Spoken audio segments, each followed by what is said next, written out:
From the 9 Network of Public Media in St. Louis, Missouri, this is the 2018 U.S. Senate debate, hosted by Judy Woodruff of the PBS NewsHour.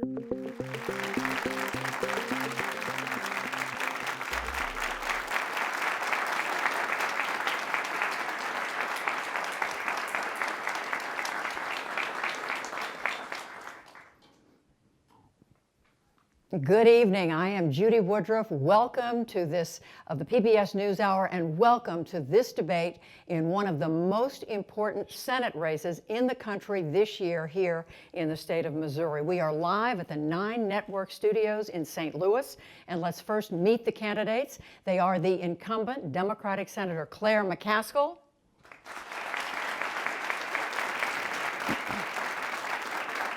and the Republican State Attorney General Josh Hawley.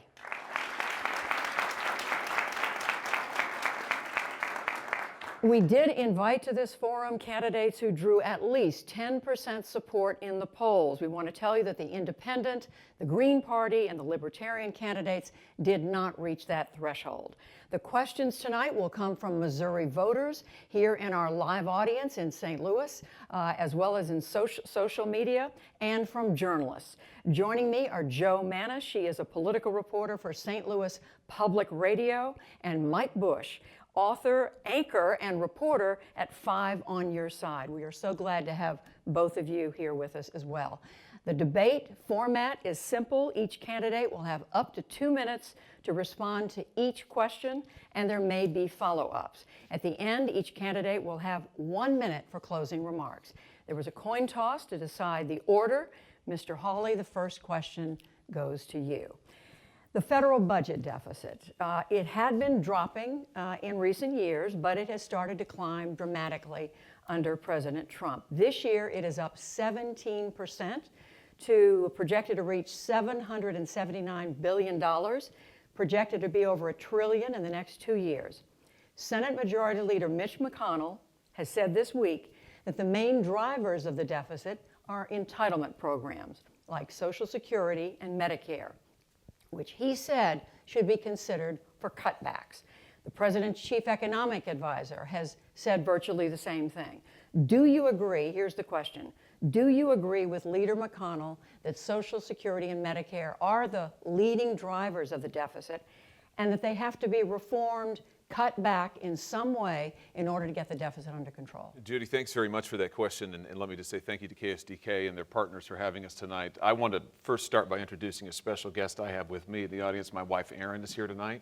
Thank you, sweetheart. And I want to say to my 2 little boys, we've got 2 little guys at home, Elijah, who's 5, and Blaze, who is 3, and they're supposed to be in bed, but I'm kind of guessing that they're with Grandma and Grandpa, so I'm guessing that they're up and probably watching. So I just want to say, boys, we surely love you. To your question, Judy, I do not support cutting Social Security or Medicare. I don't support any changes to those programs for anyone who is currently receiving benefits or who is going to be receiving benefits anytime in the near future. I think it is vital that we protect these programs that Americans have paid into with their hard-earned cash. One of the things that I disagree with Senator McCaskill about is that she voted to cut $716 billion from Medicare in order to pay for Obamacare. I think that was wrong. I think those cuts ought to be restored. And if we want to talk about the deficit and the drivers of deficit spending, I would start with Obamacare, going to cost over $2 trillion more over the next decade. It has proven to be outrageously expensive for federal taxpayers, but worse than that, it has proven to be outrageously expensive for the families of Missouri. Healthcare costs in this state are up 145%, premiums are, since 2013. That's between 2013 and 2017, by the way. I've had family after family tell me that they cannot afford their health care premiums, that they're having to get a second job or send a spouse back to work. And that's because of the policies that the Democrat Party and Senator McCaskill have supported. I think it is time that we got health care reform that works for the people of this state, that brings down the deficit, brings down costs, protects people with pre-existing conditions, and also young people on their parents' insurance up to age 26. Thank you very much. Senator McCaskill. Well, obviously, the tax cut that Josh Hawley supports. By the way, thanks, everybody. Thanks for having this tonight. I was too excited, got right out of the gate. The tax cut that Josh Hawley supported is part of the problem here. It was supposed to pay for itself. Revenues are down, and wages are stagnant. In fact, wages are 1.8% lower in this country than they were a year ago. That is also one of our big problems. We should not be adding to the deficit in a strong economy like we are right now. It is the tax cut. It's so interesting that Josh mentioned the $716 billion. That was not a cut to Medicare in ACA. That was a cut to the profits of the health insurance companies. That was giving a haircut to the guaranteed profits of the health insurance companies in the Medicare Advantage program. And what did we do with that $715 billion? We filled the donut hole for Medicare Prescription Program Part D, so that seniors in Missouri can now enjoy more prescription drug benefits, which they desperately need right now. The person who's going to cut Medicare is, in fact, Josh Hawley. In his lawsuit, if it is successful, that benefit goes away. And guess who gets a payday? The health insurance companies of $715 billion. So the person who is actually using tax dollars to go to court to not only get rid of every consumer protection in the law that Missourians appreciate, but also removing free prevention programs in Medicare and removing the benefit for the donut hole in Medicare Part D. And the 145% he cites constantly, that is the cost on the exchanges for people who don't qualify for subsidies. It is too high, but it's only 5% of Missouri. We need to fix the problems in Obamacare, not throw it out. And his lawsuit is so reckless because there's no backup here. There's no backup plan for pre-existing conditions if he's successful. If he believes we should protect pre-existing conditions, he should ask tomorrow for the case to be dismissed. Mike Bush. Mr. Hawley, just piggybacking off what the senator said, last fall the Treasury Secretary said the tax cut plan would pay for itself and pay down the debt. A year later, as Judy mentioned, the deficit is up 17%. Corporate tax payments are down 31%, and all this with a strong economy. So if you're trying to lower the debt, shouldn't the tax cuts be on the table? I'm not in favor of raising taxes, and I think that the Democrat Party has been very clear about what they want to do if they regain power. And of course, this seat here in Missouri, this race here in Missouri is going to decide which party controls the Senate, and it's a big choice between the party line liberalism of Senator McCaskill and between what you voted for in 2016, and those are two very different things. The people of this state voted to get taxes down on working families in the middle class. Senator McCaskill had a chance to vote for a middle class tax cut. She voted no. And in fact, she's voted to raise taxes or fees 200 times while she has been in the United States Senate. That is not what the families of our state need.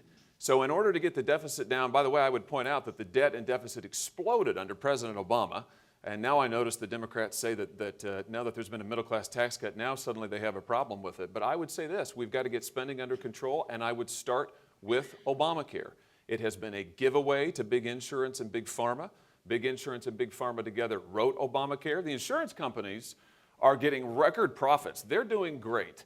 You know, and I'm surprised to hear Senator McCaskill say that she's fine with the price increases in this state.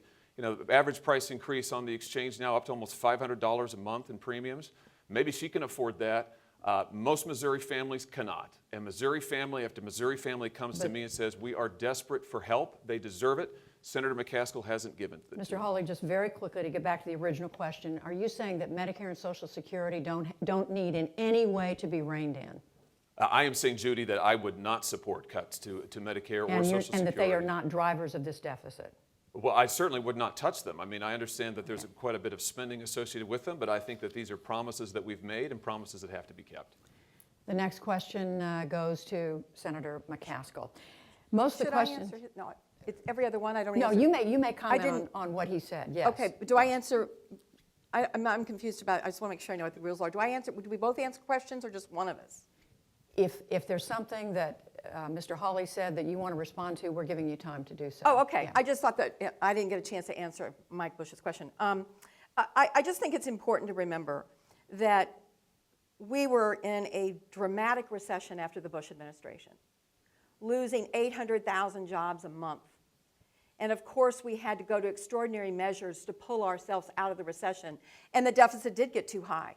And the entire time, the other party was screaming about the debt and deficit. It got to over $1 trillion, but guess what? Then we went to work and we cut it in half. And now here we are, not in the middle of a recession, and it's going back up again. In fact, the increase to the debt, $62 billion of it is just interest. The Republican Party loves to talk about debt and deficit until they're in charge. And then it's crickets. It's absolutely crickets. So yes, we've got to look at all of it. No cuts to Social Security, no cuts to Medicare. As I said, Josh Hawley is proposing cuts to Medicare by his lawsuit. No, Next. I just have to respond to that because that's flatly false. Only one person on this stage has voted to cut Medicare spending, and it's Senator McCaskill. And you can go look it up. She can characterize it and put as much lipstick on it as she wants. But the truth is, she voted to cut $716 billion from Medicare to pay for Obamacare. Now, we can debate the merits of that, but I don't support Medicare cuts. I've never proposed them. I just want to be clear on that, Judy. Thank you. The next question does go to Senator McCaskill. Most of the questions tonight are going to be in domestic policy, but of course, as a United States Senator, you have oversight over foreign policy as well. This is a question, Senator, about U.S. relations with Saudi Arabia. After the disappearance of the Saudi journalist Jamal Khashoggi, all the attention has been focused on the Saudi government and on the Crown Prince, Mohammed bin Salman. Based on what you know, do you believe that he was complicit in what appears to be a horrific murder? And if so, what specific actions should the U.S. take? Should it be a cutback in military aid, some sort of economic sanction, or some other step? Or is the alliance too important to tamper with? I believe that if it is shown that the Prince of Saudi Arabia was involved in ordering the murder of this journalist in a brutal fashion, as is being reported in Turkish press, then everything has to be on the table. You know, we are a beacon to the world when it comes to our democracy and our values. We have a role in the world. I do not think we can abandon our place on top of the hill telling the rest of the world that we appreciate freedom of the press and we believe in human rights and democracy, and then look the other way because it might cause problems in terms of some kind of financial transactions. So I believe there must be, I think the Magnitsky sanctions would be appropriate. I think other sanctions could be appropriate, but this is a very serious situation, and I hope that we're not going to allow the Saudi government to whitewash this if in fact the facts are proven. If we can hear the tape, they're not even briefing Congress right now, Judy, on what actually they know in the intelligence community. We've been denied a brief. Bob Corker has said that they have told him no, they won't even give him a brief. Our intelligence community, we hear, believes there's circumstantial evidence that this was an ordered hit by the Saudi government. Mr. Hawley. I think we need to get the facts, and I think that Secretary Pompeo, I understand, has demanded the facts from the Saudi government, has given them a deadline. So we want the facts by this date, working with the Turkish government as well to get everything that they know. And if indeed the Saudi government has been involved or in any way in the death of this journalist, then I think that all options do need to be on the table and the consequences need to be severe.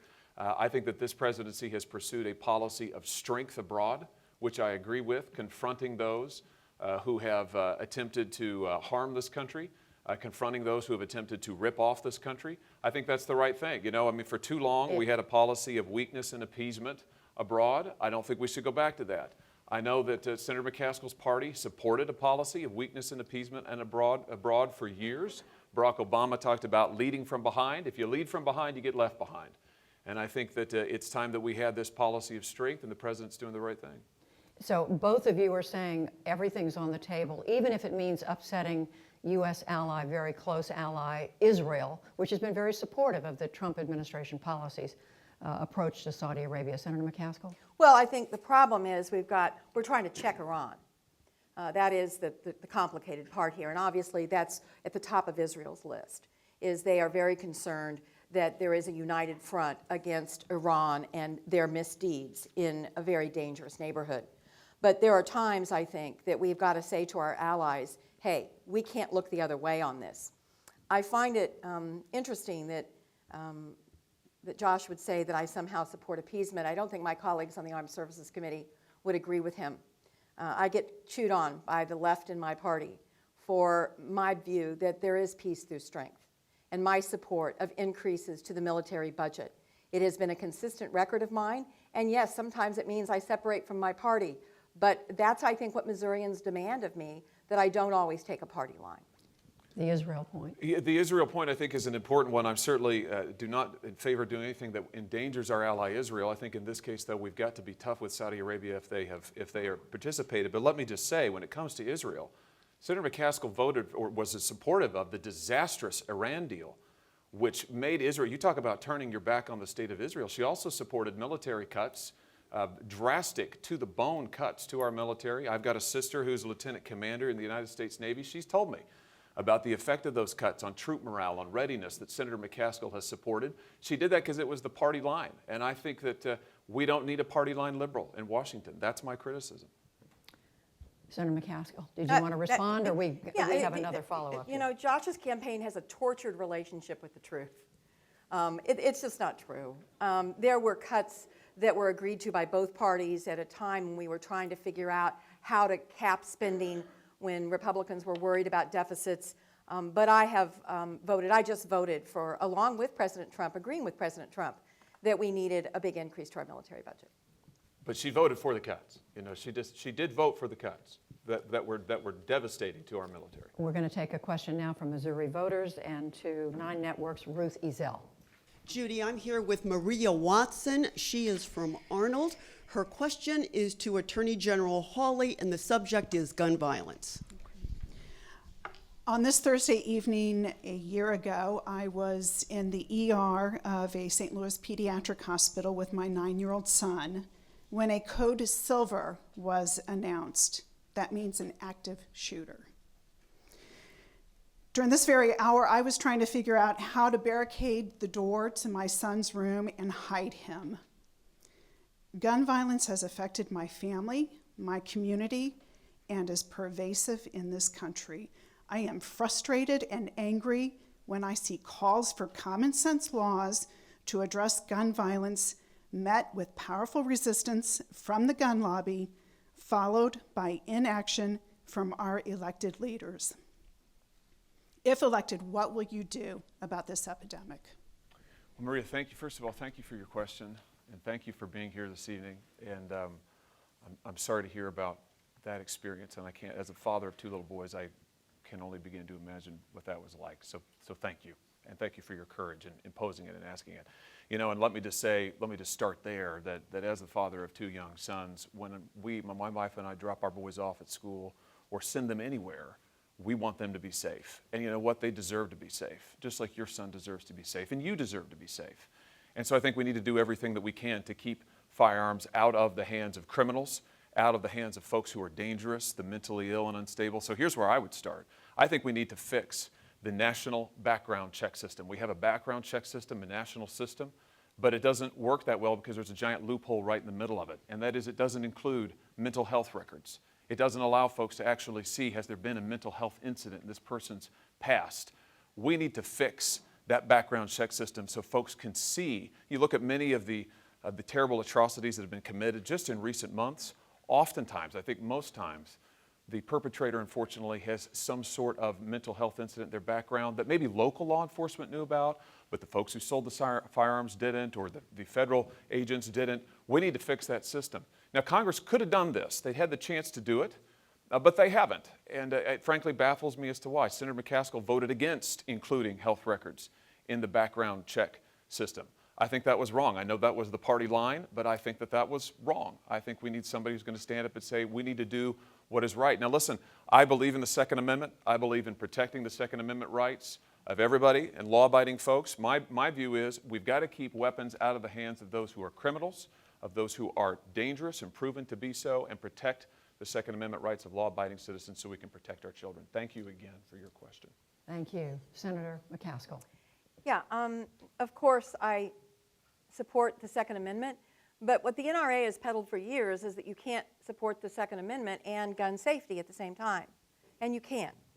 I was raised in a household where, in rural Missouri, where my dad hunting was something that we all knew we had to get out of the way because it was way more important to him at a certain time of the year than any of us. But that doesn't mean that we can't have gun safety measures. I support universal background checks, have voted for it. We came very close to passing it. The NRA was working as hard as it possibly could to stop universal background checks. I support banning bump stocks. That too, you would think after Las Vegas that would be so easy for us to get done. But no, there are way too many people, including most of the Republicans, that are afraid of the NRA. I think we have our intelligence community telling us that there are people that are so dangerous terrorists that they can't fly in our airplanes, but they can go to any gun show in America. And in fact, terrorist magazines have advised them to do so and get weaponry. These are the things we must do. Common sense gun safety.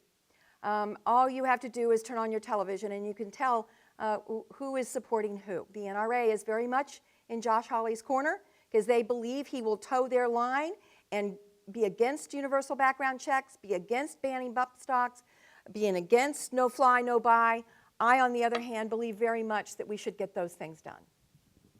Did you want to respond? Well, it is true that Senator McCaskill has an F rating from the NRA, and it's because she wants to take away Second Amendment rights for law-abiding citizens. And I don't. But the point is, you don't have to do that in order to protect people from violence. Look, I'm Missouri's chief law enforcement officer. It is my job to protect the people of Missouri. That is something that I am committed to, both as a law enforcement officer and as a father. And there are steps we can take right now, and we should take. Frankly, should have been taken a long time ago if folks had been willing to cross the party line. I will to protect the people of this state. Joe Manis has a follow-up. Yeah, it's a follow-up for both of you. I guess Senator McCaskill gets it first. There's been a lot of discussions about arming teachers, giving federal money to school districts to arm teachers. That's been a rather controversial idea. Some feel strongly, some don't. What is your position on that, and how would you deal with that? Well, I know what the needs are right now. We just talked about the deficit. The federal government is not a primary funder of education in this country. That's done at the state and local level. I would never support using federal money with all the needs we have to buy guns for schools. If local communities want to do that, I'm not sure that it should be prohibited as long as there was proper training, but I would be against using federal dollars to do that. I think it's up to the local school districts, Joe. I mean, I think local school districts can make these decisions about what's best for them, but I think we do need to get serious about protecting our schools. I do think we need to get serious. I mean, look, we spend a lot of time and resources, frankly, protecting things like football games and rock concerts, and that's fine, that's good. But as the father of two young children, I want to see our schools protected. Now, whether teachers should be armed or not, again, I think that's a decision for local folks to make. Do you think federal money should go into arming teachers? You know, I think that what would be better would be federal money given to school safety programs where local folks can then decide how to do it and decide how to use it and decide what programs work best for them. All right, we have another question from a Missouri voter, and back to Ruth. We received this posting from Christy Kay. She lives in Afton. She writes, where does each of the candidates stand on tariffs? They hurt Missouri farmers. And what's your stance on giving farmers financial assistance? And this is a question for Senator McCaskill. Of course, it's a reference to President Trump's tariffs, mainly against China, and then the retaliatory tariffs that have affected the United States. Yeah, the tariffs are brutal for Missouri. You know, I love where I live. I love our state, and I love every part of it, including the strength we have in agriculture. And our economy is so dependent on the exporting of agricultural goods. These tariffs have killed commodity prices. There's not a bean farmer in Missouri that's going to come out even this year. And the help that they're being given, frankly, in some instances is insulting. Corn, a penny a bushel, it's almost not worth the effort. They said $1.60 for beans. Well, now Sonny Perdue has just announced that it'll only be 80 cents. And then they can't even promise they're going to get the rest of the 80 cents. Farmers are trying to plan, and the market in China is being destroyed. We've worked years to establish a market for beans in China. It took a lot of money. The farmers of this state are, 1 out of every 3 or 4 rows of beans in Missouri goes to China. And that market's not going to come back, even if the tariffs go away, because they're filling that hole with imports from other states and paying their farmers to grow more beans. So it is really a problem here. And this is a good example. I mean, Josh Hawley has said, I disagree with nothing the president has done. I don't know anybody I haven't disagreed with on something. And this is where a senator from Missouri has to stand tall for agriculture and say these tariffs are hurting our agricultural economy, say nothing of small manufacturing and the raw costs. We've got a nail factory down in Poplar Bluff that is hanging on by a fingernail right now because of the raw cost going up of their input costs. And I have got dozens of manufacturers that I'm advocating for right now for an exclusion process that has been chaotic and incompetent. 2 minutes. Mr. Hawley. Well, first of all, let me say that as somebody who comes from a farming family, this is an issue that matters a lot to me. And I'm proud to have the support of farmers across our state. The Missouri Farm Bureau, our largest farm group in the state, has endorsed me and many others. I agree with Senator McCaskill on one thing. We do need a senator who will stand tall for agriculture, and I wish it had been her, but it hasn't been. Senator McCaskill is an F from the American Farm Bureau. Farmers tell me as I travel all over the state that she won't even meet with them when they come to Washington, D.C. The president of the Farm Bureau told me she won't take his phone call. Now, I don't know what that's about. Missouri is our agriculture, rather, is our #1 industry in the state. I don't know what that's about. Maybe she can tell us. But the truth is we need somebody who's going to stand up for farmers, and that's exactly what I'll do. Now, as to the tariffs, listen, we are in a trade war. It is a trade war that we did not start. Certainly our farmers didn't start it. China started it many years ago. But if we're going to be in the war, I'm for winning it. And I think that we've got to stand up and look to win it. Now, I think this president has had recent success that's tremendous in Canada and Mexico, our 2 largest trading partners. About 75% of our agriculture exports go there. That's a great victory. I wish Senator McCaskill would have been willing to stand up earlier to the people who've been ripping off our farmers, or just praise the president for the good work he's done with this agreement. I do disagree with the senator on aid. I think that if our farmers are getting retaliated against by China, they deserve to be supported. But when the president announced his aid package, she said that it was picking winners and losers and intervening in the market. Well, with all due respect, I want to pick winners and losers. I want to pick Missouri farmers as winners, and I want to pick China as a loser. And I think that's what we should be doing. By the way, when I said that, it was because I was talking to farmers. They don't want a handout. They want a market. It was me having conversations with farmers, not their lobbyists, not a trade association that makes their decisions on a whole lot of stuff other than farming stuff, but farmers. I call them, I go to them, I'm on their farms, and they frankly knew that this $1.60 was not going to get them well on beans, much less a penny a bushel on corn. Yes, it's great, and I think if you ask me what I think that President Trump has done, I think getting the New Deal on NAFTA it has great promise for continuity and stability for farmers in Missouri. That's terrific. I'm not afraid to compliment the president. But what's going on with this trade war with China hurts, and it's going to hurt for a long time for Missouri ag. All right, the next question is from Mr. Hawley, and Joe Manis has that. Okay, well, we're going to go back to your favorite topic, healthcare.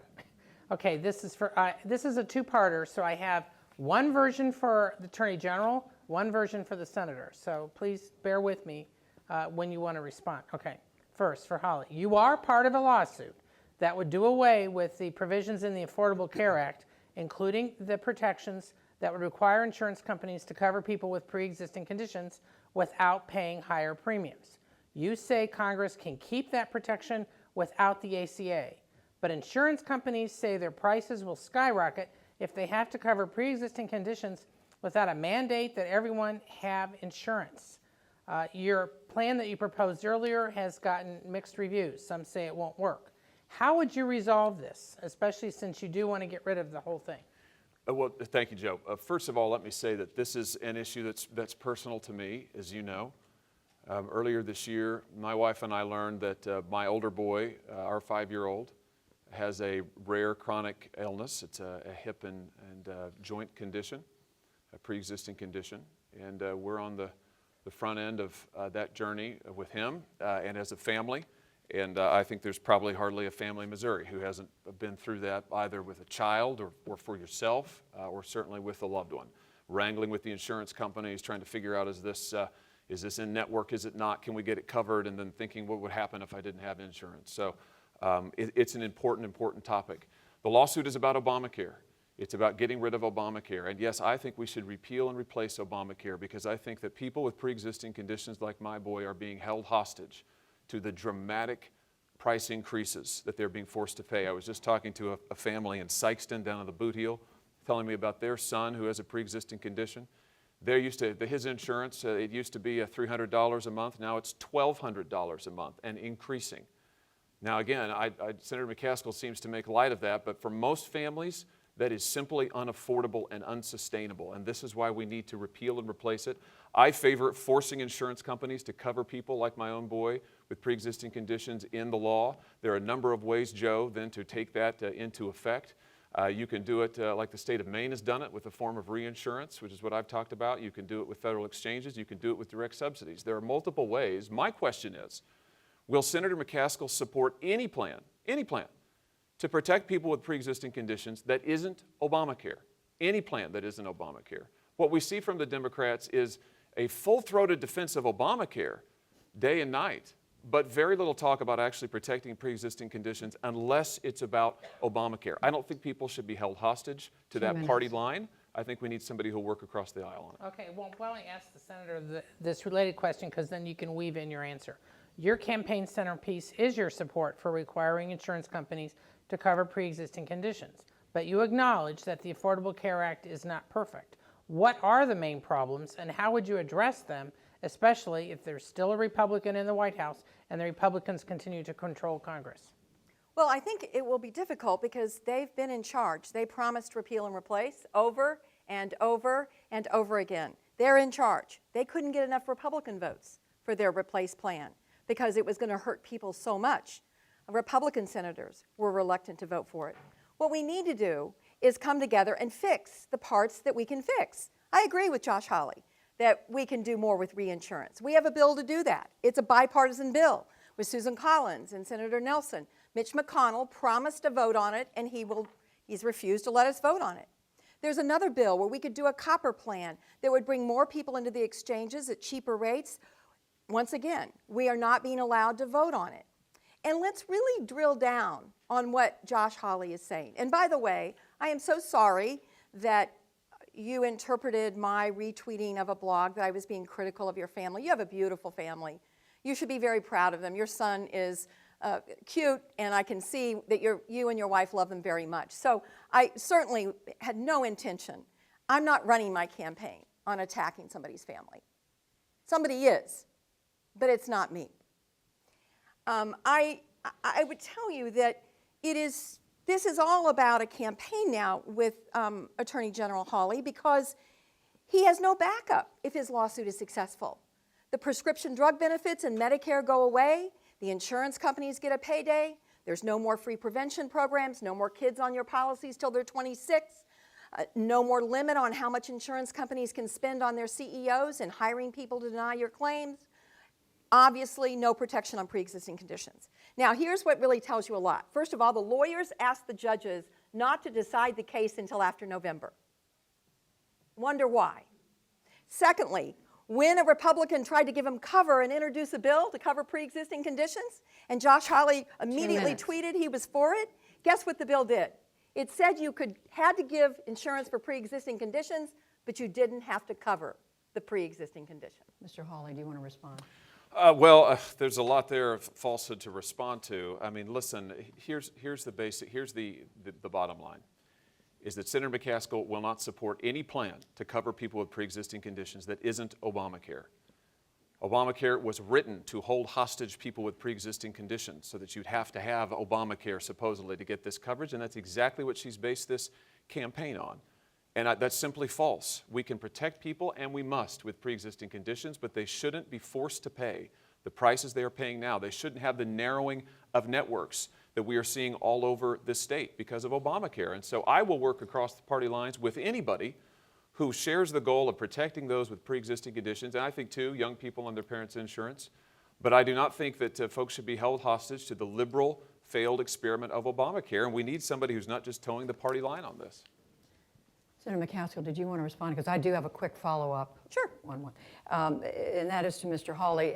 Let's just talk specifics for just a moment. Sure. The Republican alternatives to the Affordable Care Act, the language on pre-existing conditions, this is both the House and Senate version, would assure coverage of pre-existing, but at the same time it would allow states to give insurance companies the ability to raise rates and not cover certain essential questions. So my question is that acceptable to you, or is it preferable to go to the language in the Affordable Care Act, which you file suit against? That is not acceptable to me, what you just proposed, Judy, and certainly that's not or what you just read, and that's not my proposal. I think that I don't have a lot of sympathy, first of all, let me say, for insurance companies.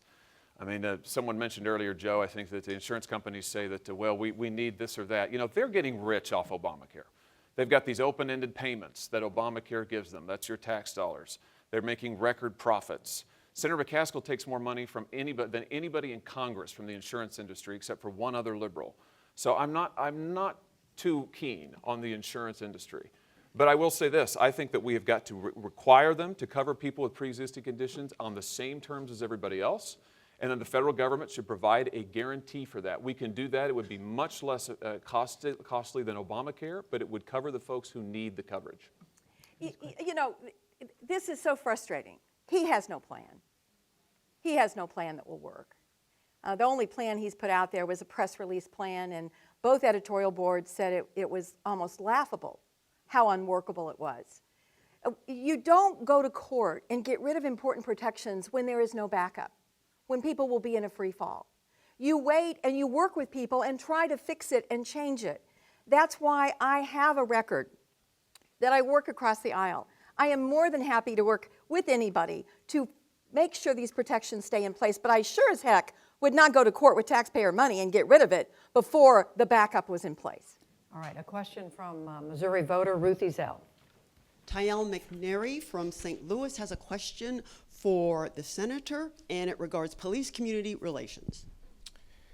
What legislation, in your opinion, can be drafted to help ease racial tension between citizens and law enforcement without increasing law enforcement? And that's for Senator McCaskill, correct? Either and both. Yeah, both of you, yeah. Starting with Senator McCaskill. Well, when I was the prosecutor over in Kansas City, we had a huge problem, and it was a homicide rate. And what we found was we were having a great deal of difficulty getting witnesses to help us solve homicides because of a lack of trust in the neighborhood. No one wanted to talk to the police, much less put it out there and nail somebody for a homicide. So we began working on community policing. And not only did we do community policing, we went a step further and did community prosecution. So that in all the neighborhoods, especially those that were really struggling with high crime rates, the neighbors knew who the police officers were that they could call and trust, and they even knew which prosecutor to call and trust. We've got to get back to the point where police officers are not just answering 911 calls. They need to establish roots in a community, because this is all about trust. This is all about people in the community feeling that the police are working in their best interests, and the police understanding that the vast majority of the people in that neighborhood need nothing more than protection from them. And that's how we rebuild this. We can do it again if we could get the right resources into community policing, and the federal government can help with that. Mr. Hawley. Thank you very much for the question. Can you tell me your name one more time? Nice to meet you, and thank you again for your question. You know, I think that it's a hugely important question, and as the state's chief law enforcement officer, it's one that I take very seriously and have to deal with every day. And I just want to say this, that my bedrock principle is that every person and every community in this state deserves the fair and equal protection of the rule of law and the fair and equal benefits of the rule of law. Those protections from violence, those protections for personal safety, those protections for what you want to do with your life. And I think that's vitally important. Part of what I do as Attorney General and am empowered to do under the law is every year we assemble a report about where people are stopped, vehicle stops in the state. We get it from all of the data from all the different law enforcement agencies in the state. We put it together, and it's supposed to help show, you know, what are the racial backgrounds of people being stopped? Why were they stopped? Where do they come from? We've made some important changes to that stop, to that report rather, to get more information that'll help us understand. And I think taking steps like that, where we promote this dialogue, as you were talking about, between law enforcement and local communities is critical.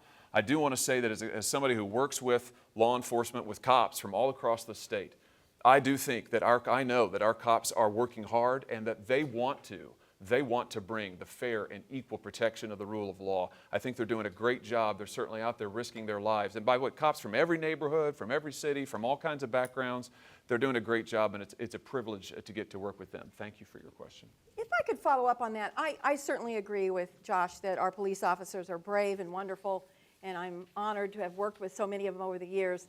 But I was surprised when the report came out, the racial profiling report that is done by the Attorney General's office, because the numbers were going the wrong way. Racial profiling was going up, not down. And I expected there to be a press conference. I expected there to be a summit called. I expected there to be a public dialogue about the fact that these numbers were going the wrong direction, and there was nothing. There was nothing. I think that was directed at me. Rather than grandstanding or rushing to a microphone or trying to score cheap political points, what we did was actually work with the communities who were affected. We sat down with community leaders in Kansas City and St. Louis, and from across the country, or from across the state rather, and we said, what needs to happen in this report? What needs to change here? One of the things they said is we need to change the way that we get the data. We need more information. We need to see what communities these folks are from. We need to be able to have greater access to it, get even more information. So that's what we did, and we're going to continue doing that, not so that we can take political credit for it, but so that we can keep people safe. All right, we have another question from a Missouri voter, Ruth Ezell, and this one is for the Attorney General. Yes, for Attorney General Hawley, this is Tim Rudolph. He's from Brentwood, and he has a question about climate change. Despite warnings from the scientific community that we must significantly decrease the effects of global warming, many large corporations oppose federal laws which burden their businesses. What should the United States do to ensure that we protect the planet without sacrificing our ability to be economically competitive? And it's Tim. Is that Tim, right? yes. Tim, nice to meet you, and thank you for your question, and thank you for being here, and thank you for your passion for this issue. I really, really appreciate that. You know, I think that, climate change is an important topic, of course, and it is something that we need to be aware of. I'm sure the climate is changing and that humans are contributing to it, and we should look at science and see what the outcomes can be and what we can do. But I will say this, as somebody who comes from a farming family in a state where agriculture is our #1 industry, I am very concerned about environmental regulations coming from the EPA and elsewhere that choke off our family farms, that choke off small businesses. As I talk to farmers all over our state, what I hear from them over and over is the EPA is regulating how they can use water. It's regulating the land that they can use. It's regulating how they can do business. And I think, frankly, that this is all out of proportion, and I think it's a problem. It's a danger. And Senator McCaskill has supported those EPA regulations, like Waters of the United States, that she voted to keep after Missouri farmers said over and over and over that it was detrimental to them and was harming their livelihood. So I think this has got to be done in proportion. I think we've got to protect the folks like our family farmers, our small businesses who are providing our jobs, who are providing our food, who are providing our wages. Thank you. Senator McCaskill. Well, there's really two issues here. One is make sure regulation is reasonable. I actually opposed WOTUS, and there were other regulations like regulating farm dust. I said, are you kidding? That's nuts. You're not going to do that. But keep in mind that Attorney General Hawley thought Scott Pruitt was a great choice for the EPA. Scott Pruitt is someone who believes the EPA should not even be there, that there should be no regulations whatsoever. You know, when you look at the pictures from China and all the people walking around with masks on, you know, imagine if you had to stop at the city limits of St. Louis to get your mask before you went to the Cardinal game. Or how about water from the tap to mix formula? You know, most places in the world, you can't use tap water to mix formula because the drinking water is so dangerous. The climate change is real. It's time we trust our scientists. It's time we accept some reasonable regulation to keep our water clean and our airs pollution-free. And obviously, turning to alternative fuels is very important. That's why I've been a big supporter of biofuels, big supporter of solar and wind, a big supporter of the fuel efficiency standards that the president is going to abandon. All of these things matter when it comes to climate. We're seeing extreme weather because of climate. If we don't start respecting the science, we're really doing a huge disservice to my 11, almost 12 grandchildren. All right. The next question comes from Mike Bush. Mr. Hawley, Missouri voters overwhelmingly rejected making Missouri a right-to-work state, 67 to 32%. You've said in the past that nobody should be forced to pay union dues. This year, the National Right to Work Committee is telling their supporters that President Trump has personally promised to sign a national right to work bill if it comes across his desk. Is that something you would support? I'd have to, I'm not familiar with that pledge, Mike, and so I'd have to see the details about what he's talking about. I think the people of Missouri have been pretty clear on this issue. They got the chance to vote on it, and the margin was pretty overwhelming, and what the people say is what goes. And I'm proud of the fact that I will support and what the people of my state support. If I have a criticism of Senator McCaskill, it's not that she is a bad person. She's not. I think she's a good person. It's not that her record has been terrible. She has had 36 years of distinguished service to this state and this country. But she does not represent this state anymore. She does not represent the people of Missouri. She has not accepted what the people said in 2016. She has not worked with this president or this administration on any major priority. She has not stood up and voted, whether it's the Supreme Court or Waters of the United States, which she voted to keep, by the way. She has simply not voted with this state anymore. She's become a party line liberal, and that is, I think, the biggest criticism I have. So just so I'm clear, you no longer support right to work in Missouri? You asked me about the president, and I don't know what he has said on that, and you asked me about a bill that I haven't seen. So I'd have to see both, Mike, before I comment. That's kind of, I think, a dodge. I don't think he wants to say anything different than the president because he's worried what happens if he says anything different than the president. Josh Hawley's been very clear that he supported right to work. His first campaign, which was a very short time ago, you might remember the Ladders ad, a very short time ago, he said his campaign was funded almost entirely by the biggest right to work advocate in the state. 75%, over $4 million stroked one family to his campaign to put him in the Attorney General's office. Obviously, he supported right to work. He's against increasing the minimum wage. He won't tell you how he voted on Prop A. You know, here's the thing when you go to the Senate. I know I cast votes that a lot of Missourians disagree with. I get that. But you got to cast the vote. And you got to be upfront about where you stand.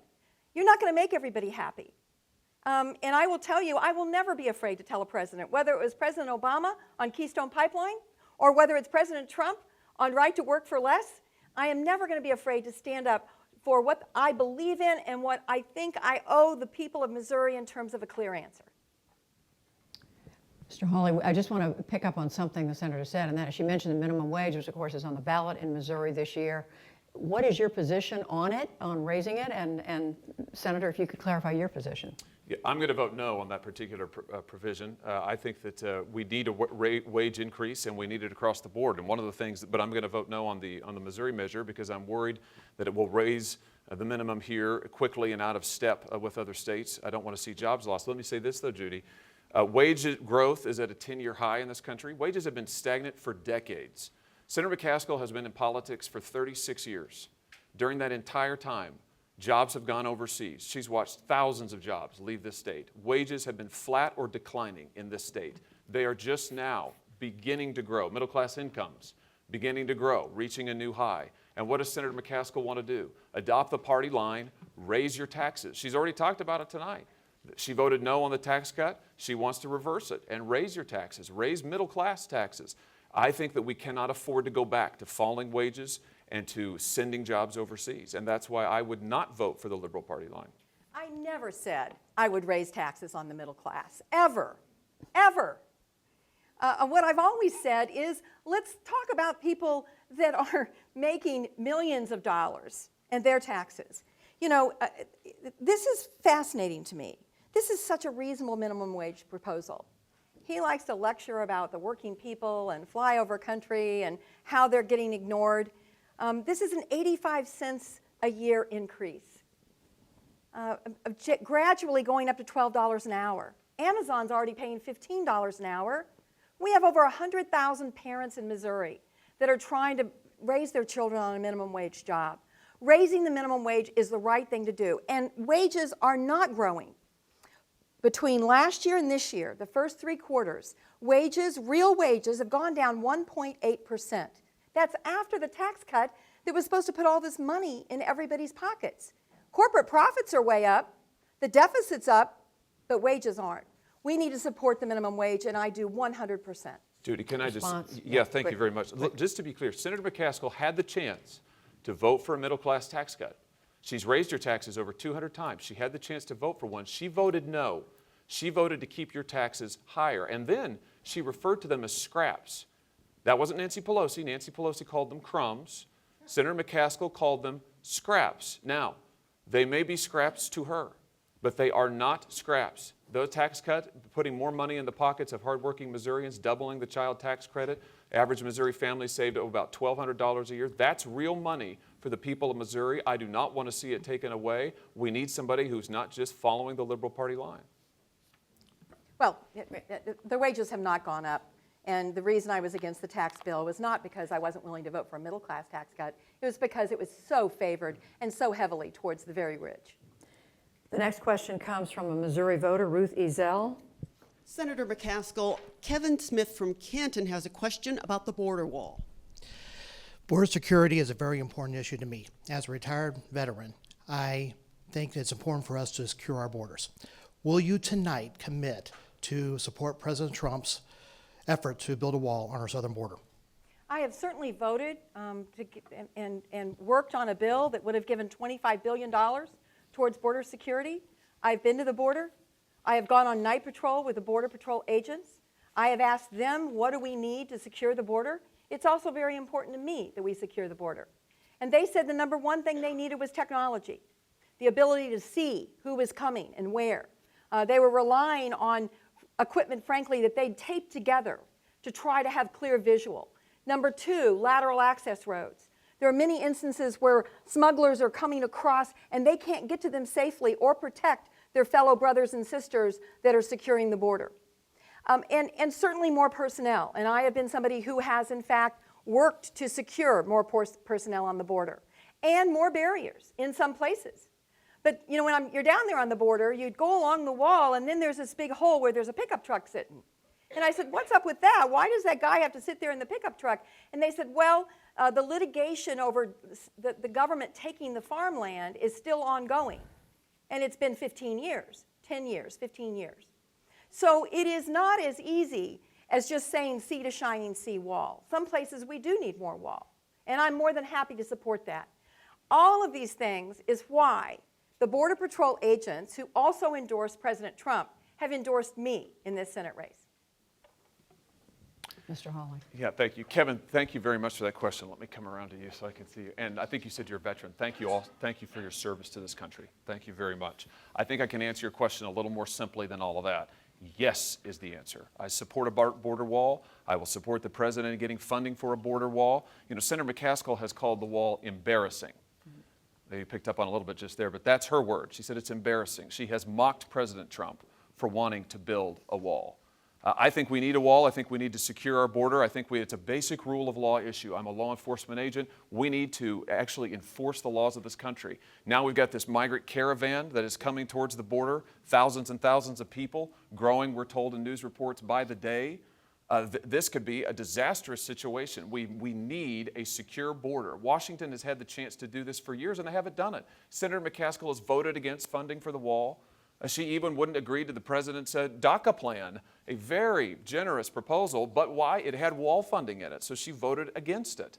We need somebody who is going to actually stand with our law enforcement agents on the border, somebody who knows we need to secure this border, and that ultimately it's about the sovereign rights of this country, and it's about citizenship. It's about respecting and protecting American citizens. We don't need party line liberalism. We need somebody who's actually going to respond to the needs of this state, and I will. Thank you for your question.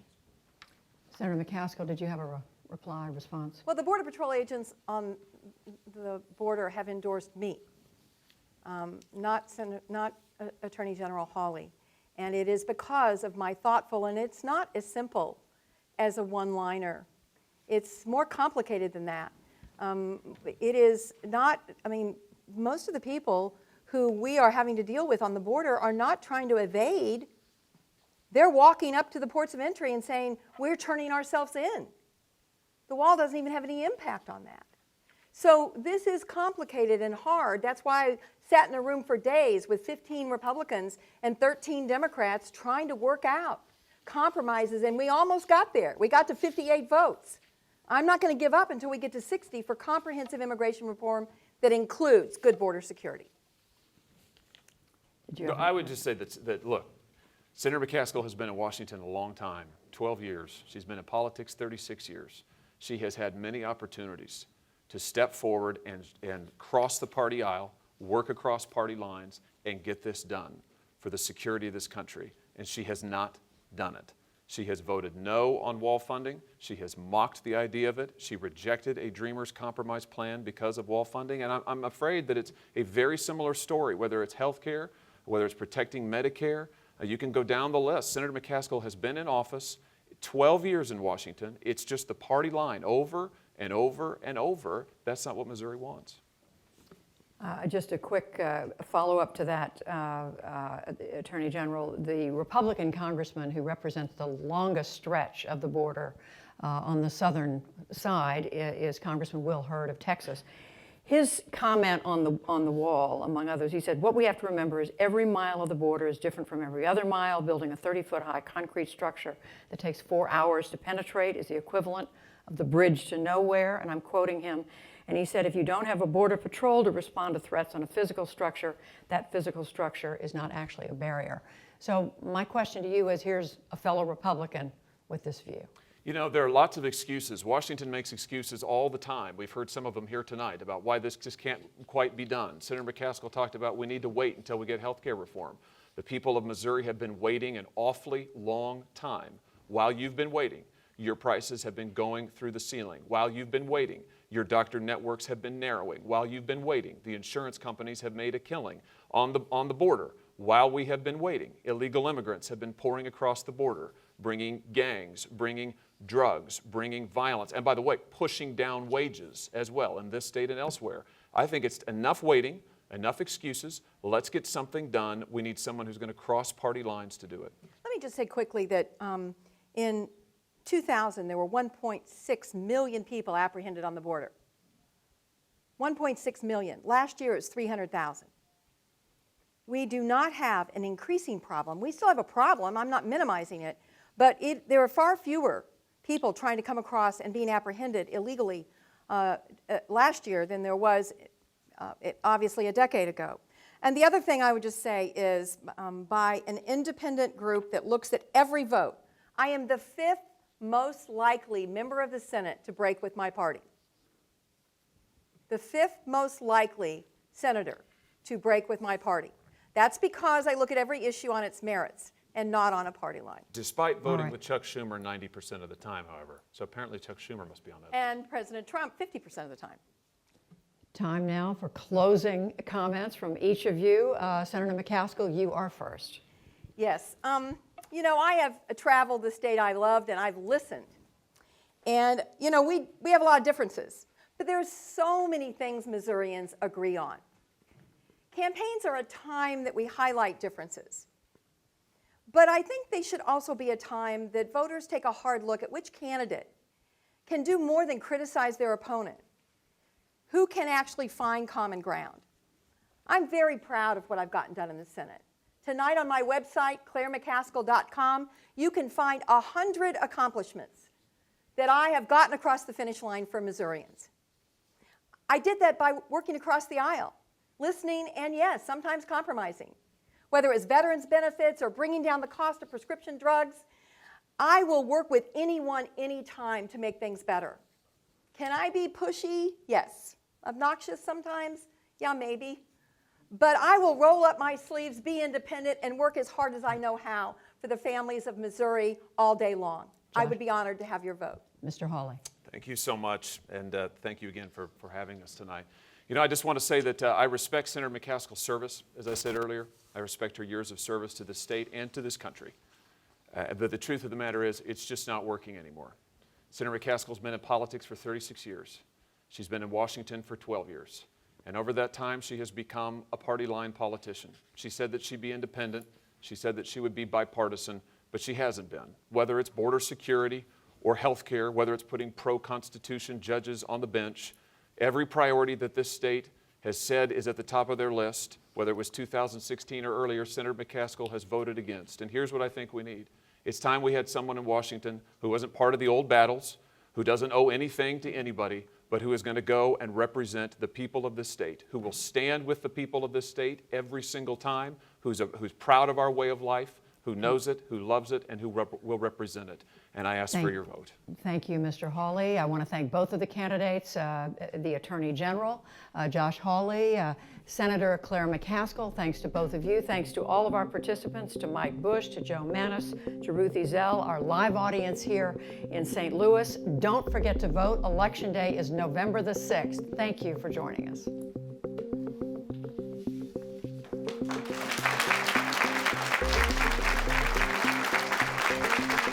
The debate between the candidates for U.S. Senator from Missouri has just wrapped up. The incumbent, Claire McCaskill, and challenger, Josh Hawley, fielded a number of questions in front of a diverse audience of 100 Missouri voters. They will be exiting shortly, all of the audience, into the public media commons, where there has been a watch party in progress since earlier this evening, and that's where 5 on Your Side's Casey Nolan is standing by. Casey, what's the atmosphere like out there? Ruth, thank you very much. I would tell you the atmosphere, for one, it's physically crowded, at times excited. Just about for the entire hour, I would say it seemed like folks were locked in, dialed in. That was a fast hour from our perspective out here. Ruth, we appreciate your help from the inside. Now, joining us outside here in the public media commons, Dia Wall from KSHB in Kansas City, Samuel Keene from KCUR, and also Anita Mannion from the University of Missouri, St. Louis. Thanks to the folks who are in the crowd. Roaming around in the crowd is our roving reporter and political specialist here in St. Louis, Jason Rosenbaum from St. Louis Public Radio. So be warned, those of you in the crowd, Jason may snag you for an interview here in just a few minutes. Thanks to those of you who are staying with us on the air here in St. Louis and around the state on public television, public radio, and of course here in St. Louis, we're coming to you on the 5 on Your Side Facebook page. Thank you so much. All right, well, would you agree with me that it was a fast hour? Give me we haven't talked because we've all been watching, so I'm interested myself to get your first impressions. Dee, I'll just start with you. You know, I definitely think it was a fast hour. They went straight to the jugular, for lack of a better term. I mean, they talked about healthcare, they talked about the wall, they talked about Prop A, which I expected a little bit more fireworks from, honestly, but the hour did go by fast. Yeah, definitely Josh Hawley being on the attack as he has been throughout the campaign when you're speaking of a person who is challenging an incumbent, and we definitely saw that tonight. But we also saw Senator McCaskill as a veteran campaigner, and she certainly showed that during the debate tonight as well.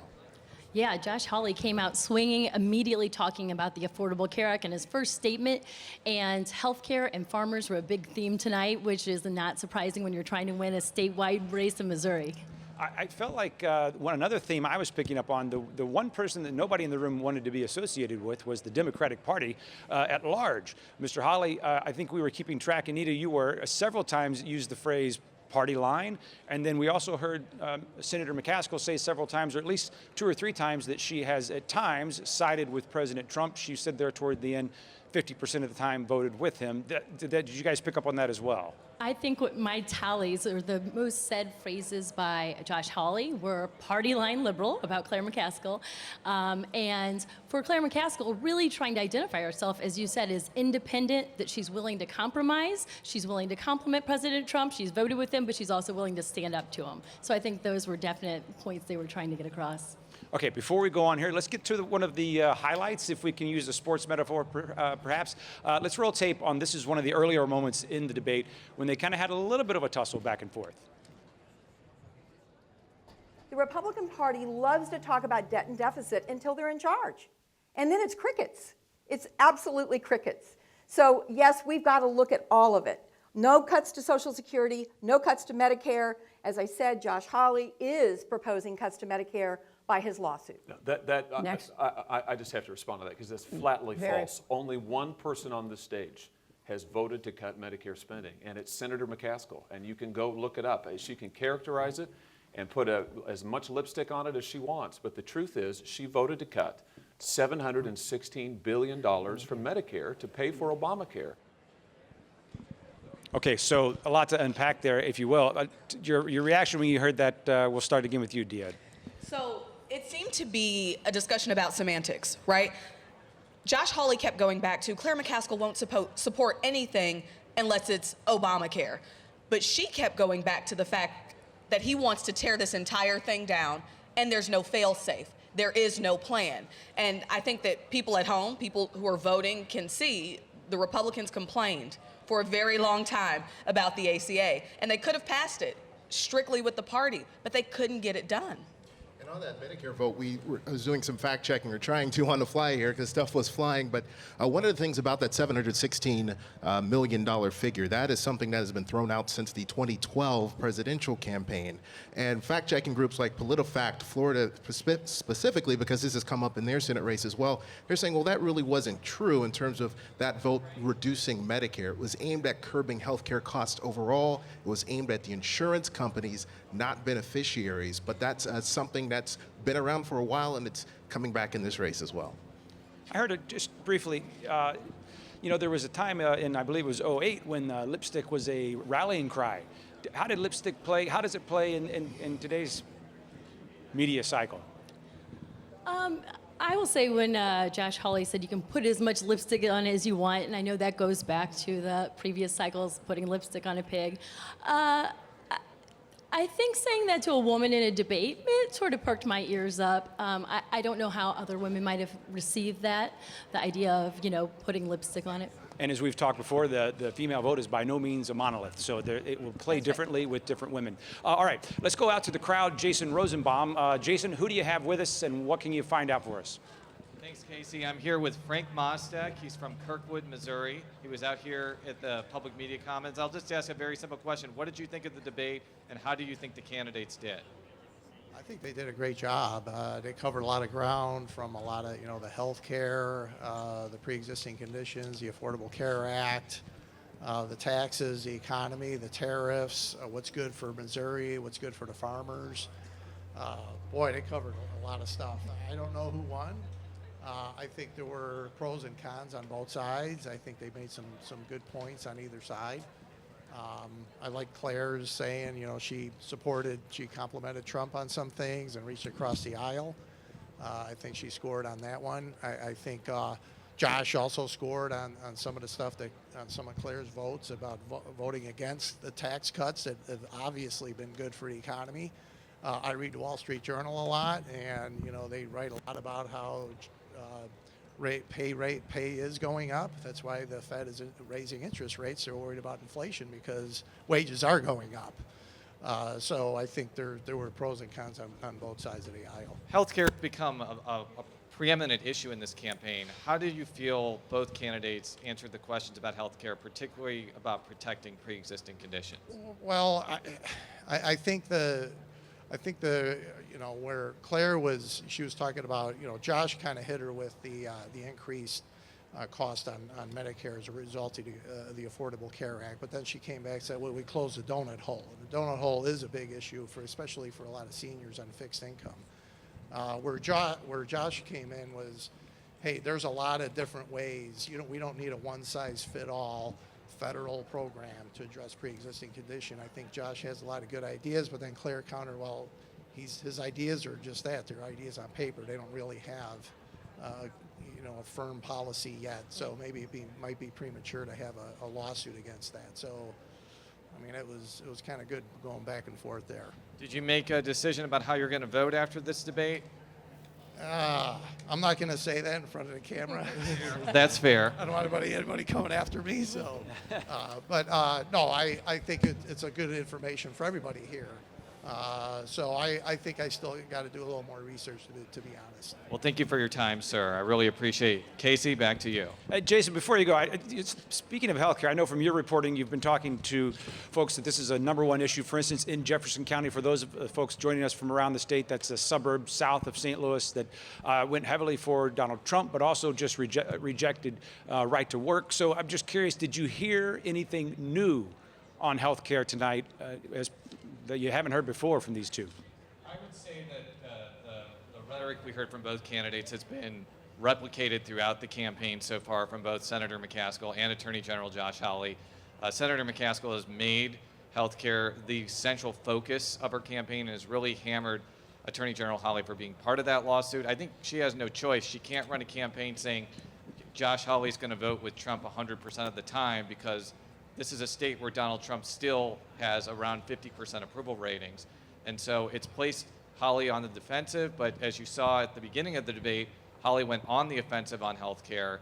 And I think that it could be a top of mind for a place like Jefferson County and other key battlegrounds in the state.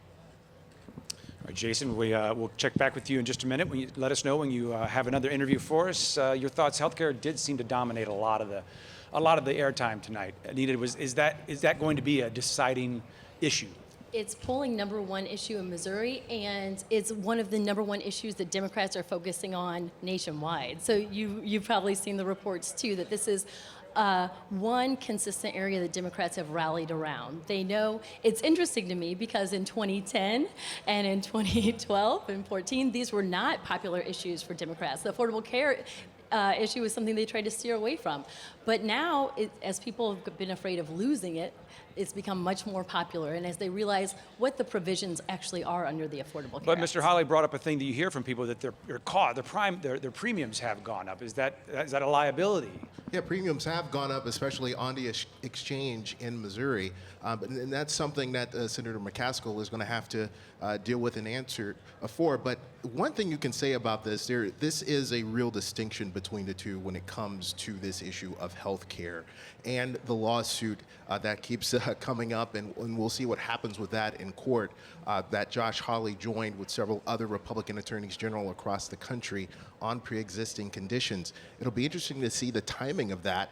If that lawsuit tends to happen before Congress, there's a decision on that lawsuit, before Congress puts a replacement in place, if the Republicans keep in control, that could have a major effect. So that's going to be a big issue going forward, no matter who wins this race. Did you hear anything different on that? Because the lawsuit it's the centerpiece of commercials. And was Mr. Hawley able to change the narrative? Did you hear anything different from him? I don't think I heard anything different, because he's maintaining that you don't need the Affordable Care Act to protect people who have pre-existing conditions. And what you would need in that case is a replacement. There is some question about whether his plan, the plan that he proposed in that op-ed in the Springfield newspaper, whether that indeed will help it. Some economists say it wouldn't really help the issue. So that's something that's going to have to be sorted out. But he was pretty consistent on that point. He feels that he's consistent because even though he's opposing the ACA in court, he says he wants to keep those protections in place for consumers. He told us he has a personal reason, his family does, for taking that issue seriously. Yeah, and I thought it was very interesting that Claire McCaskill came out and apologized and said, look, I in no way meant to insult you or your family, but here's the thing about the ACA. When it was enacted, it's almost like a spider, right? So there's all these little legs, little pieces and parts of it that even people who vehemently oppose the Obamacare, they're little benefits, whether it is prescription drugs or Medicare. So it's going to be a very difficult law to just toss out.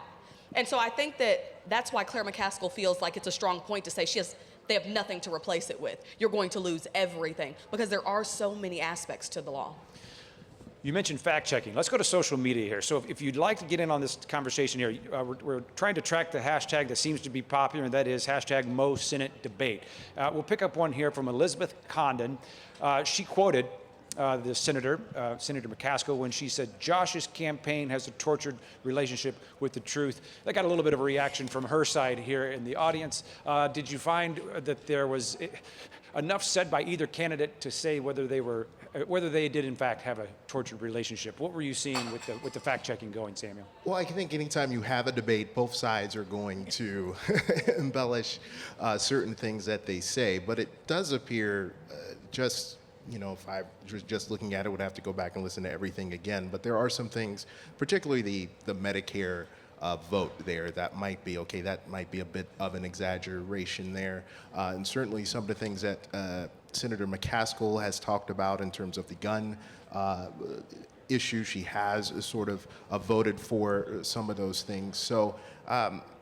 I hesitate to make a definitive judgment on that, Casey, but I think there were some things there that definitely need to be fact-checked on Josh Hawley's side and perhaps even on Senator McCaskill's side as well. And I would say when Senator McCaskill said that and the audience's reaction, and I think what she was hoping for was implicating that President Trump has a difficult relationship with the truth, and then trying to tie Josh Hawley to that. A lot of her theme was Josh Hawley says he doesn't disagree with anything Donald Trump does, and really trying to keep that thread going throughout the night. So I think that was part of her line there, too. At the same time, making sure everyone knows that she sometimes agrees with Mr. Trump as well. That's right. It was very nice. Yes, there were. I thought the debate was very polite. I was hoping for some more fireworks personally. But I don't think either candidate really deviated off of the standard talking points that we've already heard. I know, Casey, you mentioned everybody noticed Josh Hawley walking out and, engaging with the audience, but Claire didn't. And you talked about the fact that Claire, most people know she's a bit vertically challenged, so she had a platform. I'm sorry, I've been told that was wrong. That was just there. I gave you bad information. You did? Yes, and so Look at me. No, I apologize. You trusted the no, wrong guy. earlier when they were testing things out, there was a little bit of a stool. I was just told in the last couple of minutes that she just chose, I'm told, to not step out. There you go. But it did. I saw on social media as well as someone saying that seemed formulaic to them. Of course, again, that may be from they may not be a fan of Mr. Hawley, but that whether everything is parsed when you make decisions in these situations. There's a lot of staging when it comes to debates, and a lot of sort of formats and where people are going to stand and where they're going to walk and what you're going to do. And someone like Senator McCaskill, who has run in these campaigns before, she certainly has her way of doing things. So we probably saw a little bit of that tonight as well. Okay, let's go back to the crowd. Jason Rosenbaum standing by again. Jason, catch us up with where you are and whom you found. I'm here right now with Tyel McNary. He was one of the people that asked the question. I was really heartened that you asked the question about bridging the gap between police officers and African Americans. That was a question that was conspicuously absent in 2016 from the Washington University presidential debate. Did you feel that both of the candidates answered your question to your satisfaction? In my opinion, the candidates kind of danced around it. I asked them if they had any legislation in mind that did not include increasing law enforcement. I feel like that kind of threw them for a loop. They both talked about things that have been done in the past as far as collecting data on racial profiling and things of that nature. But those aren't things that go into stopping the issues. Those aren't things that go into actually fixing the problem. She talked about community policing. I'm not sure what community policing really is, but I know that it hasn't had an effect or definitely not a positive effect on our community. It's been 4 years since Michael Brown's shooting death. Do you feel that Missouri political leaders like Claire McCaskill and Josh Hawley are taking the issue of police accountability and bridging the divide between African Americans and law enforcement seriously? And do you feel like things can be done at a federal level, or is it more of a local level issue? I think it has to be local and federal. I don't think they're taking the issue seriously. I think that as African Americans in a pretty tough community, in a tough neighborhood, we're being grouped in together. We're kind of being demonized, and we're being hung out to dry. We want to be safe. We want to live our lives safely. We want to go and work, and we want to be productive members of society, too. It's kind of hard to do that looking over your shoulder all the time. Did you feel like your mind about who you're going to vote for was changed by this debate, or how they answered your question? No, I'm still going to do a little bit more research to get a bit more informed on both of their backgrounds and fact check what they've said in here. I do feel like Attorney General Hawley campaigned me a lot. I feel like Claire answered more questions and he was campaigning. Well, thank you very much, sir, and I really appreciate your time and your question. Casey, back to you. Jason, thank you. I think that's something that could, some of the sentiments there, notwithstanding the very serious issues he was talking about, but the fact that you kind of got a pat answer to his question that we've heard before, community policing. I like what he said. What is that? We hear it a lot. It's hard to, at the same time, maybe tackle difficult issues in a nuanced way in a debate when you're trying to come up with a soundbite. I think, too, when you're talking about the issues of police-community relations, especially in the African-American community, to get political for a second, Claire McCaskill would need big turnout from the African-American community in St. Louis and in Kansas City and some of the other areas of the state to win on Election Day. And there has been some talk throughout the season here about how she's doing in those communities, and is she going to really get the turnout that she needs? So I thought those were a couple of critical moments about the violence question, and then his question about community policing in terms of answering some of those concerns that people in the African American community in Missouri have had about Claire McCaskill throughout this campaign. And I think when he signals to the fact that he didn't really get an answer, I think a lot of that has to do with this is not an issue that either one of them has necessarily been visible and out front on. So when you get a candidate off their talking points, sometimes they tend to struggle. And let's be honest, relationships between communities, whether they're minority communities or lower income communities, and the police are strained. And there's no simple answer for that, to your point, and no easy way to get a quick soundbite. You mentioned the pleasantries. Oh, yeah. Let's get into it. Well, take it away. I just, campaign season, you know what you're going to hear. A bunch of attacks. They're not going to do this for you. Where has she been? Well, what is he doing? And I was just waiting for, a little more direct impact. I felt like we were watching a boxing match, and there was a lot of shadow boxing, but very few direct hits, in my view. Well, so especially compared to the ads we're seeing. Right. You ratcheted up all the rhetoric, and then we get here, and it's like, your family's lovely. Although I will say, when Senator McCaskill said, apologize about the family thing, or was talking about the family, and she said, I don't attack families, but other people do. I think in reference maybe to some of the ads against her husband. Yeah, definitely some jabs there, but you can tell that the tension is there. This campaign has gotten personal in over the past few weeks here, and as we get closer to Election Day, they've interacted with each other. You've seen the campaign ads, so it was interesting that we didn't hear about more of some of these maybe not minor issues, but some of these extracurricular issues that aren't about substance tonight. This really was a substantive debate, and I think it's a credit to the panelists and also the voter questions that we had as well. Okay, speaking of questions from voters, this is Kathy Ryan on social media, on Twitter. After the most Senate debate, this race is going to come down to voter participation. Youth college vote will be huge in this state. You work firsthand with our youth college vote. And anyone who's in my class will tell you my mantra from start to finish is vote. Vote in every election, have your voice heard, participate in other ways. And I would say that to everyone in our state. Our voter turnout in 2014 was 35%. So that's voter turnout in midterm elections. So I would say to everyone, no matter how you feel about the ballot initiatives, the senatorial race, have your voice heard. Don't stay home. And we're already seeing some increased voter turnout, voter registration numbers across the state. That's one benefit of having a relatively early voter registration deadline. You can see how many people have registered to vote. And there definitely seems to be a lot more interest in voting in this election, whether it's the President Trump factor or other things. So it'll be interesting to see how that manifests and for which candidate on Election Day as well.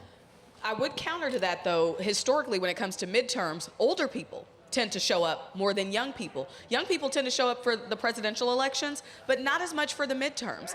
And so for a country and a state, really, our cycle is so short. Eric Greitens, we remember him? You know what I mean? That was a few months ago. Remember when people thought that might affect this election? And it has no bearing whatsoever. He is non-existent in this thing. So it's so interesting, one, how quickly the cycle turns, and two, if young people and young voters are going to turn out, because I almost suspect, par for the course, this is going to come down to older voters. Well, I'm interested to see if the ballot initiatives might affect that, having minimum wage and 3 marijuana initiatives on the ballot. Now that might might bring out some younger voters, so we'll see. Because it's close enough that it won't take much. Is that a fair assessment? Yeah, They're I in a agree dead with heat. that. Yeah, go ahead, Dee. I'm sorry. No, you go ahead. No, I'm just saying because it seems like every time Claire McCaskill runs for Senate, it is a close election, and I don't think this time would be any different. So you mentioned the minimum wage, a lot of effort mobilizing behind that, medical marijuana, Clean Missouri. All of those people are on the ground for those races, and that will bring people to the polls. There are some other issues that came up that are getting national attention. Take, for instance, tariffs that have a real effect here in Missouri on Missouri farmers, and then that trickles throughout the economy. Do you see issues like that being important to voters here locally, or is this going to come down to something a little more personal, a little more of a gut feeling? I think tariffs are personal for some people, especially those in the manufacturing community have been affected by that, and farmers. And we saw a little bit of that tension tonight about, okay, what do you do with this issue? Because farmers and agriculture have been hurt in this state, that some say because of the tariffs. We have the company in Poplar Bluff that's been in the news that they're reducing their workforce because of the effect of the tariffs. And you saw, again, Claire McCaskill trying to draw the line here. She did compliment the president on the renegotiated NAFTA, the new USMC, I believe is the new name for NAFTA, and but still trying to criticize the president, going after the president on the China issue, because there isn't any resolution to that as well. We have about 30 seconds left. Real quickly, did you see a winner? Did one outshine the other? I'm going to go last. Split decision. Yeah, I'm going to second that. That's a safe bet. Yeah, let's go with that. Split it is, as is this state. If you believe the poll numbers, it'll be up to the voters November 6th. Anita Mannion from the University of Missouri, St. Louis, Samuel King from KCUR, and Dia Wall from KSHB. I'm Casey Nolan from 5 on Your Side. Thanks for all of you for sticking around here on a chilly but really exhilarating night for Missouri politics. Thanks for watching and for listening.